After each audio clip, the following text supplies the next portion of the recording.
तो हे सांग मैंने आपण मानक स्वागत करुच्ची आ गोटे नुआ वीडियो रे आपणकर मिस्टर लोकेश आम जिले में एत वर्षा है 24 घंटा एत वर्षा मारिला जे धान गहम आ मका बुड़ीकिना अच्छी पानी रे। तो मका केमिति पानी रे बुड़ीकिना अच्छी सेटा देखैबी एई वीडियो रे। तो चलंतु एपरी आम मका बुड़ीकिना अच्छी। तो आम मका एपरी नष्ट हो गला बाटिया रे पाखापाखि 3 एकर जमी बुड़ी जाइछि। एते दिन धरी चाष करुवा मनीष जदि फल पाकिबा बेले महाबात्या आसिकिना बुड़ेइकिना तो मका को नष्ट करदेला तो चाषी को केते कष्ट लागिथिबो। गोटिए चाषीर चाष जदि खराब हो जाए केते तांको दुख आसे से चाष करिथिबा लोक ही बुझी पारे। इंद्रावती नदीर पानी आसिकिना मका बाड़ी रे पसिगला एनु मका पूरा नष्ट होबार लागिछि। तो मका जमी एते पानी अछि जे पूरा लागिकिना पानी अछि मका बुड़ीबार लागिछि। आगकू जाइकिना देखिली जे मका एते नष्ट होई जाइछि।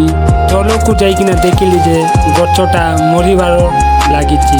गछ पत्र को काढ़ी देखिली जे गछ तार गछर बुंद खुईबार आरंभ हो गला।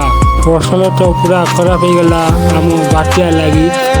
वीडियो भल लगे लाइक कमेंट फॉलो गोटे करदेव शेयर करने को भूलबनी।